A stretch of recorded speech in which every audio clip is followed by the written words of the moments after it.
Karate, the way of the empty hand, looks to the Japanese island of Okinawa for its origins. Back in the 16th century, it was a form of self-defense for the islanders, who were forbidden to bear arms.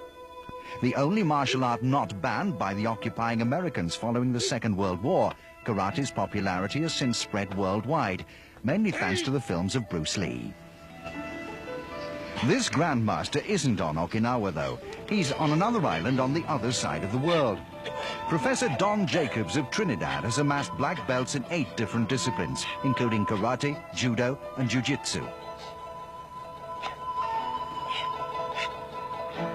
His dexterity as a martial arts demonstrator has also brought him accolades from around the world. And all of this because once upon a time, he was a defenseless 9-year-old.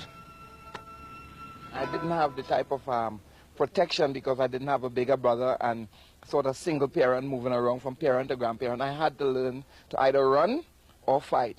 Because my country is so small and there's not a lot of place to run, I had to learn to fight.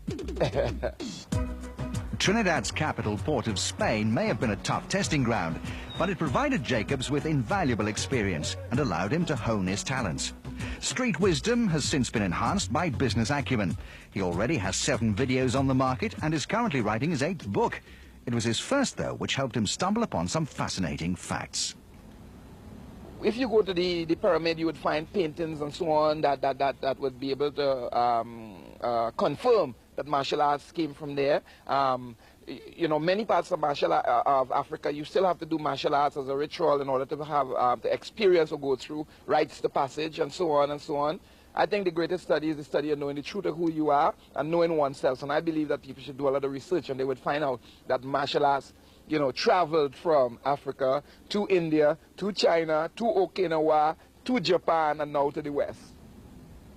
Disillusioned with martial arts politics, Jacobs started his own style, Don Jitsu-Ryu, under the auspices of his own organization, the Purple Dragon. It's been widely acclaimed by other Grand Masters. My style, I think, is deemed by people like Professor Wally J, another great professor, says that our system is one of the most complete martial arts systems in the world that they have ever seen, because it deals with grappling, kicking, punching, throwing, choking, submissions, you know, and everything is practical. Everything that we do is very practical and applicable to the street situation. And most things that I've been teaching to has been road tested, you know, so that I know that it works. Establishing Don Jitsu-Ryu has been an uphill battle. Jacobs initiated his new school of karate at a time when non-Orientals were all but forbidden to introduce any new martial arts forms. Loaded with confidence, good confidence. That is extremely important. One of the things that the black people could never do of martial arts system, because that is not their thing, and or that's a Japanese thing, that if you want to train, you should train with a Japanese or Korean or Chinese.